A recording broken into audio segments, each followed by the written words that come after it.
So, welcome back, everyone. I was interested by some of the parts of this article, but honestly, to me, this doesn't feel like anything super new. So the office tracking in question, originally you might recognize this as the swipe card system. If you ever had, if you were in one of those very large buildings, you would have to use your card just to get in and out of the building to stop the average Joe off the street walking into your office uninvited. But many other workplaces have been using this kind of system for a very long time. I remember using a swipe card to sort of clock in and out when I worked for Manchester City Council in 2002. So nothing particularly new there.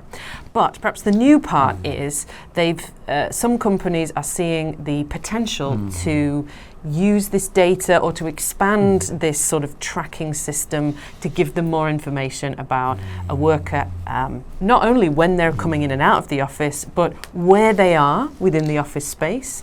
Are they working or not? If they're at home, are they working or not? If they're using the printer or not, could the swipe card or phone tracking be used? Just to let them know all kinds of things that the office worker is doing.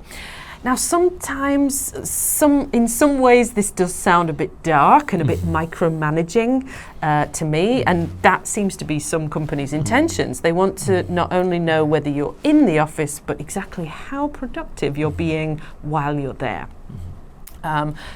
The bit I did like, though, there was one company which said they're using this technology to find out how people use the space. So are there any parts of their office space that nobody really goes into, that are a bit useless? Maybe they have a seating area that nobody bothers with, or a breakout space that nobody ever uses. And so then they can rework their office plan and design to make sure the space is being used to its maximum potential.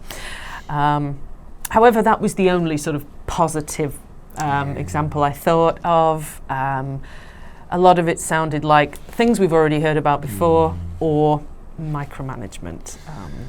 So yes. So let's dig into our experiences and thoughts about this. For you guys, are there any ethical considerations in using technology to monitor employees' time in the office? I mean, maybe in your company, how they are monitoring you raises a few questions. What do you think about that? And how about you, John? Ethical issues? Ethical issues. I don't know about ethical ones. I think if you work at a company and you sign the contract that says we are able to track you while you're at the company, completely fine. If you sign a contract that says we are able to track you at home, that is fine. Now, do I think people should fight against this? Absolutely.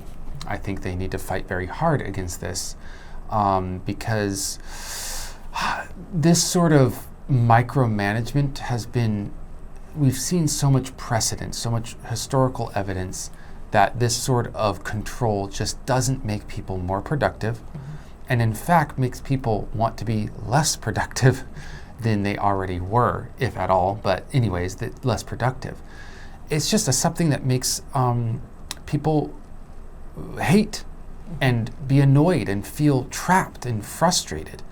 People want to be trusted, and when people are trusted, they actually do better than you would think. This sort of non-trust that companies have does come from the very few who are taking advantage, not from the majority. And I think a way to kind of, this is going to sound harsh, but the way I think this could be fixed is stop being lazy, companies. Don't track time, track productivity. And you need to make a system where you have goals that are set for each individual worker. And if they reach those productivity goals, then it doesn't matter how much they work, where they work, anything. As long as they're being productive, which is in the end the most important thing. But that's laziness. Yes. They can't be bothered to do the analysis of the product, what they are producing, these workers. They would rather just pre-program a system and let it track on its own. And so they don't have to do anything. Exactly. Except yell at people who clock in 1 minute late. Yes. That was a really long answer, sorry. No, I totally get it. I feel the same. I think when you track people in detail, you're starting on the premise of you as a company are saying to your employees, I think you're a cheater. I think you're lazy. So I'm going to monitor you from the beginning. Yeah. And so the worker feels offended from the beginning. Yes. You already think I'm a slacker. You already don't trust me. Yeah. Why not? Psychologically, people will be what you think they are. Yes. Because why do they have an incentive not to be? Yeah. So, do you think that physical attendance impacts one's work performance? I guess we had this question once before when they were debating should we have more work at home or do they have to physically attend the office? Yeah, I think my answer is probably going to be similar. This is a multifaceted issue. Some people will work better at the office and some people won't. And that's basically what it comes down to. So the companies deciding to move back to the office, I have no problem with. I think that's completely fine. Companies that allow flexibility in this, I think are probably doing a better job than most.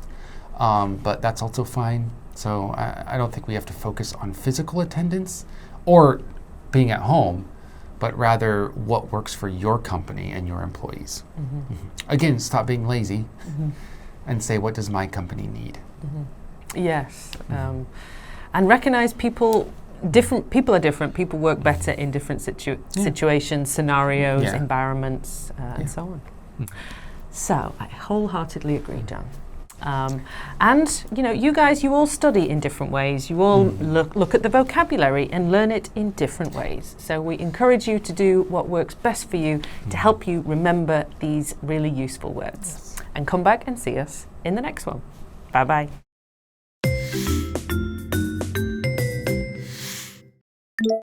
Pivotal. Pivotal. Proliferate. Proliferate. Discern. Discern. Wholeheartedly. Wholeheartedly. Footfall. Footfall.